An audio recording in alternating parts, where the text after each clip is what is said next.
Hello and welcome to this Warhammer 40k Let's Build an Orcs Army list with me, Marc, from the Xenovid's channel. So today I'm going to talk all about the heavy sports section. So I've got my codex here.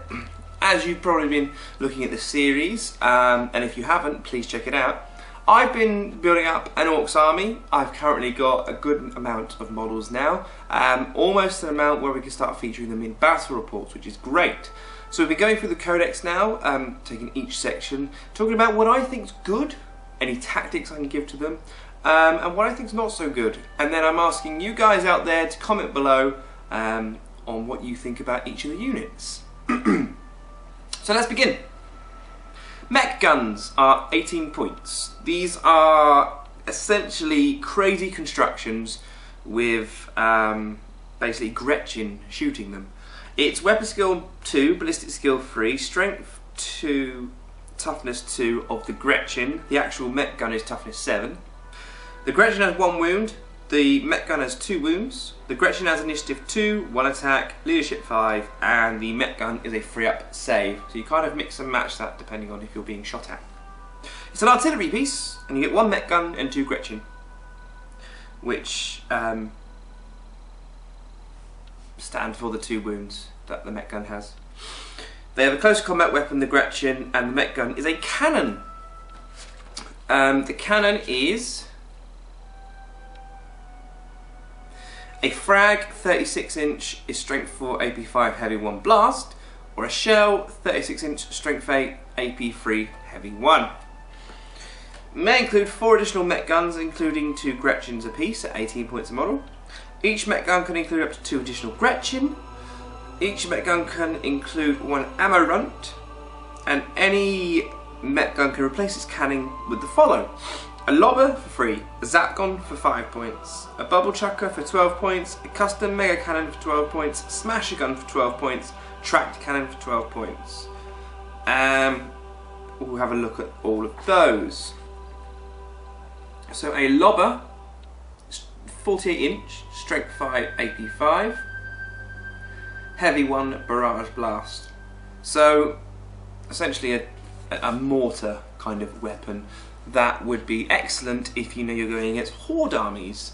So if you're going against armies with like chaos demons with loads of pink horrors and stuff, Tyranids with all their gaunts, even Tau fire warriors at the back of the line. The zap gun, which with the 5 point upgrade, is a 36 inch, the strength is 2d6, AP is 2, heavy 1, zap, gets hot. Now, it's random, which is kind of the fun element to Orcs. 2d6 though, the minimum is going to be is strength 2, the maximum is strength 10, you can't go over strength 10. If it is 11 and 12 it will stay on 10. But it's AP 2. So if you're hoping that you can pop some armour and you get a group of 5 of these, you roll the 2d6. On average it's a 7 on 2d6. You've got an AP2 weapon there, so it could help take down those tanks or those heavily armoured ones. Bubble chucker, crazy name. 36 inch, D6 strength, D6 AP, heavy 1 large blast. Now this is also a very fun one. Again, for those horde units out there, you could get a strength 1 AP 1, you could get a strength 6 AP 6, you get a strength 3 AP 5. It's all random. The custom mega cannon, which was 12 points, is a 36 inch, strength 8 AP 2, heavy 1 blast that gets hot. So slightly more reliable. It's a blast, so it will be scattering potentially, but it does have the chance of getting hot. But you don't have a lot of strength 8 AP2 in here that could actually be effective. Smasher gun! 36 inch, the strength is D6 plus 4, 1 AP 1, heavy 1. So a minimum of strength 5, AP 1, heavy 1. So this would be good if you know you've got a Dark Angel army of Terminators, or potentially some light vehicles from Dark Eldar and stuff like that. It'd be good against them. And the tractor cannon, which I see a lot of is basically a 36-inch strength 8 AP3 heavy 1 Skyfire, which is quite interesting because you have some anti-air. If you know you're going against lots of air targets, do consider this because your ballistic skill is 3, so you'll be hitting on 4s because you have Skyfire with this weapon. So you have 5 of these. You'll be getting about 3 of them going through, and then it's a strength 8 AP3, so there's a chance of hurting those flyers up there. So mech guns are a heavy support option which are interesting, fun and random. If you want reliability though, you would pump more points elsewhere, but if you do like the look of them, having some artillery pieces is quite interesting and very, very effective against Tyranids.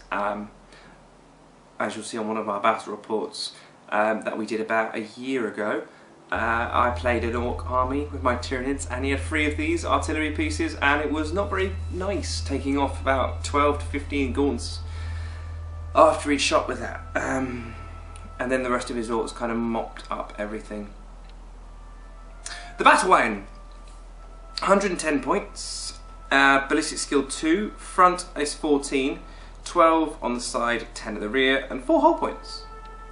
It's open top transport though. It's got no war gear. It has a transport capacity of 20 models. If the battle wagon has a kill cannon, it may only carry 12 models. It has the Ard case upgrade with 5 fire points, 2 on either side of the hull and 1 at the rear. If the battle wagon has the Ard case upgrade, it has 3 access points, 1 of either side of the hull and 1 at the rear. It can take a killer cannon for 30 points. It may take one of the following: a cannon, a lobber or a zap gun, 10 points apiece. May take up to 4 of the following weapons: big shooter or rocket launcher for 5 points each. And may take any of the following: death roller, Ard case or grabbing claw, 10, 15 and 5 points. Generally I see the battle wagons with a unit of mega knobs going up the field, just making it go right up. It's got quite good armour for Orcs on the vehicles, and if it does get destroyed, the mega knobs will just come out of it and then they'll be able to wreck and hurt whatever's in front of them. For me, the battle wagon is a good option if you do mega knobs, but in my particular army I'm not going to be having mega knobs. I'm going to try for the speed freak army with more bikers than there are walking infantry models. Death Dreads, 80 points. Now, in 7th edition, walker vehicles are significantly better. However, I've heard mediocre to not amazing things about these. Now, for 80 points, you get weapon skill 4, ballistic skill 2, strength 5, front and side armour of 12, rear armour of 10. Initiative is 2, it gets 3 attacks, 3 hull points. It has 2 big shooters and 2 power claws. So already that's a strength 10 walker.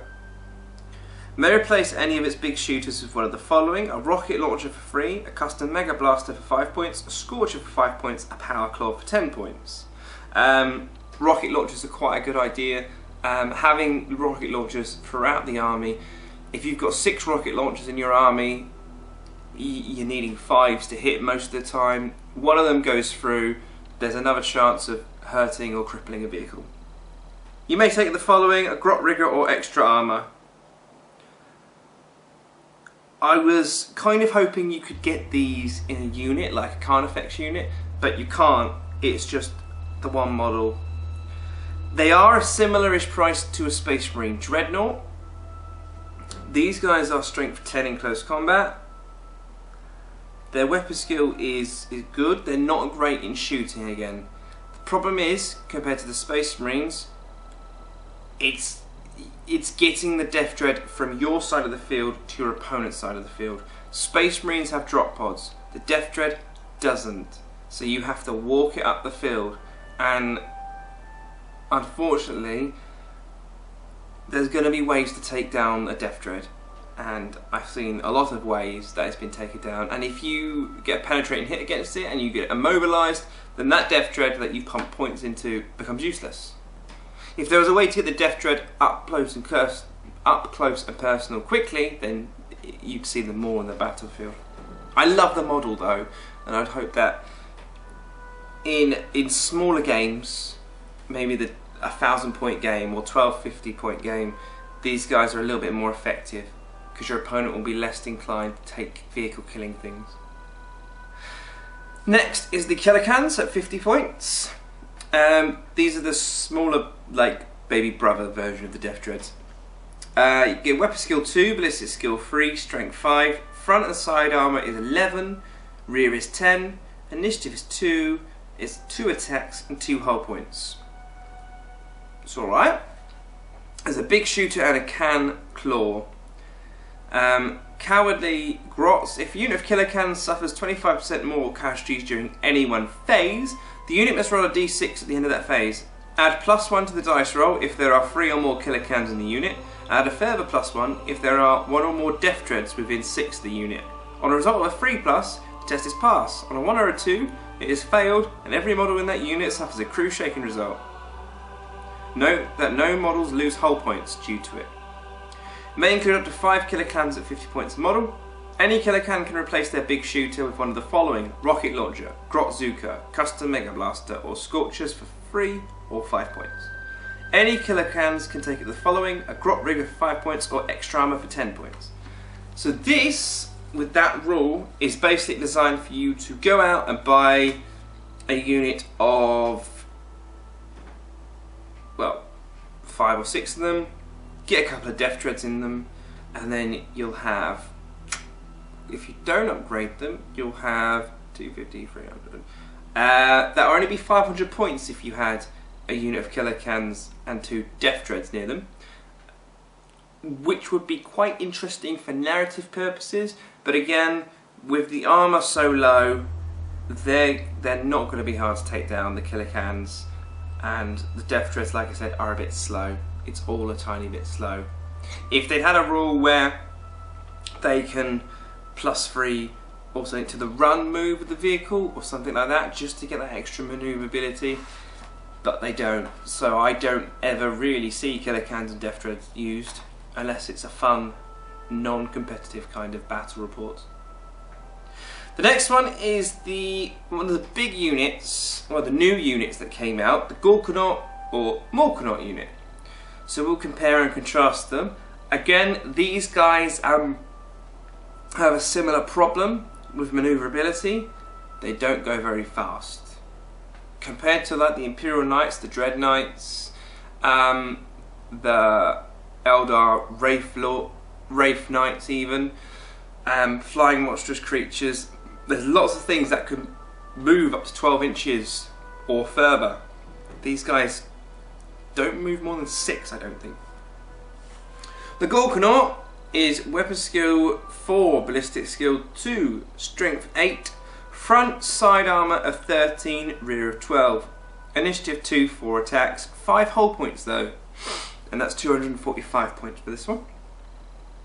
A Deathstorm Mega Shooter, 2 Twin Link Big Shooters, 2 Rocket Launchers, a Scorcher, the Claw of Gork, or possibly Morc it says, and Rampage.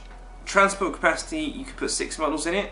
Fire points is none. A Gorkanaut has 1 access point at the front. Can have extra armor for 10 points, Grot Riggers for 20 points. So, it's a vehicle, and it's a transport vehicle, which would suggest it was designed to take a unit inside and move it up the field. One potential is getting a mech with a custom force field that gives a small bubble, put him in there, and essentially have him inside of the Gorkanaut and moving up, and so he's protected, and then he also protects everything around him, and that's the only real way I see it being any good, really. The Morkanaut is 230 points, and he gets a twin-linked big shooter, custom mega blaster, custom mega cannon, 2 rocket launchers, and a Claw of Gork, or possibly more. It has transport 6 models, no fire points. A Morkanaut has 1 access point at the front, And it may take a custom force field for 50 points, and may take extra armour or grot riggers for 10 and 20 points. I just want to see the custom Mega Blaster. That's 24 inch, Strength 8, AP2, Assault 1 gets hot. So that kind of gives you a little bit of an attempt to take down vehicles from shooting.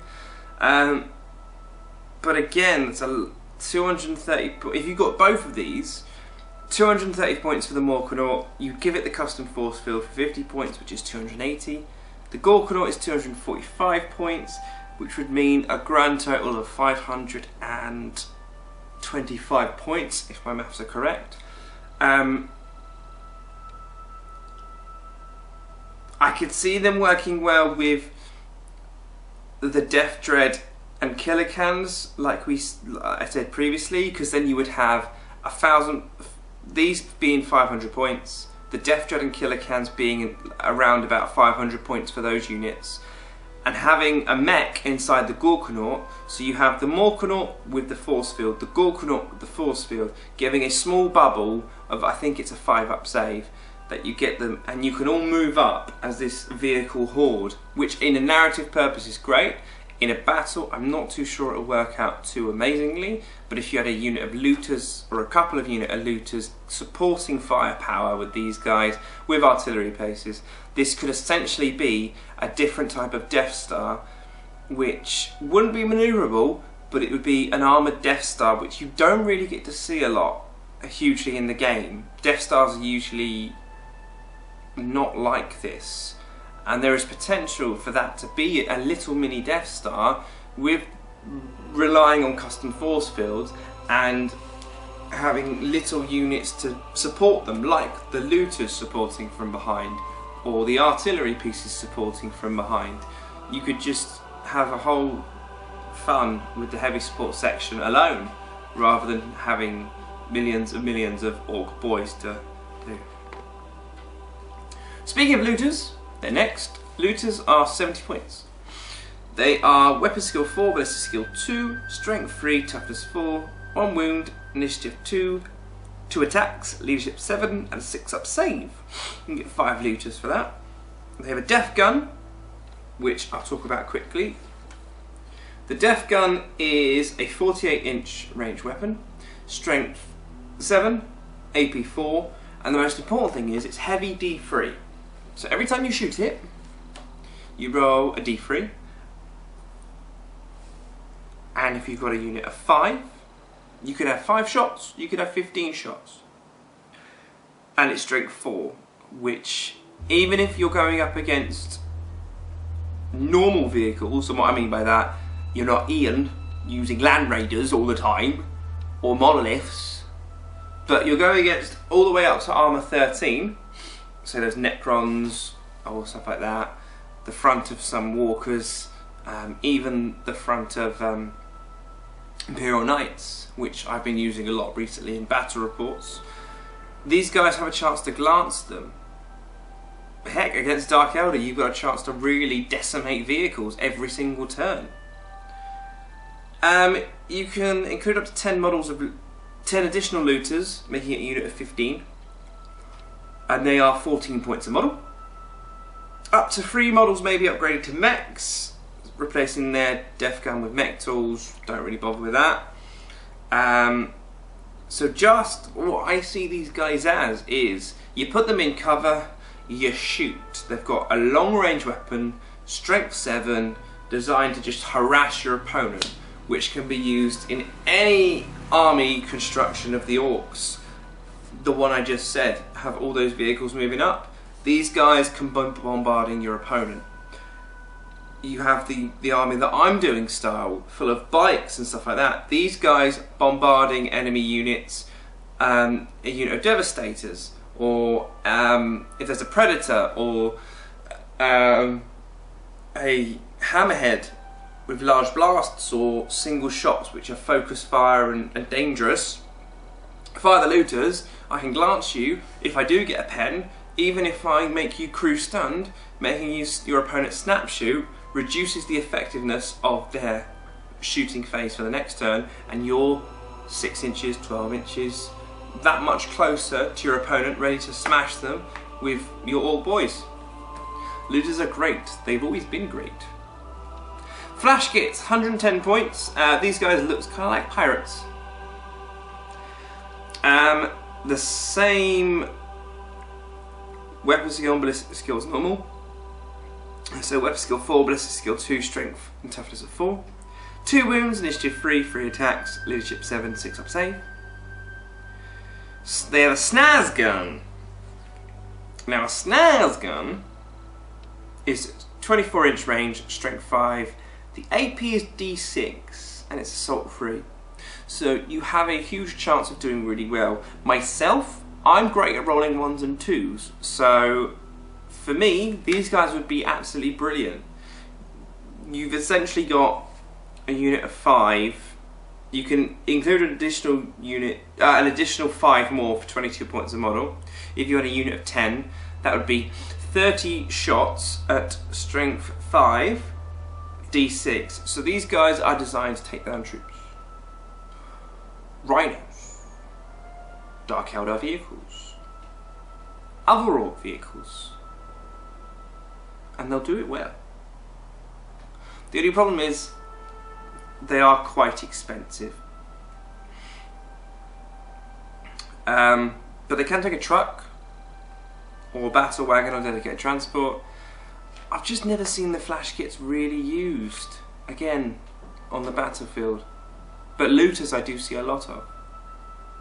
Okay, so that is the heavy support section.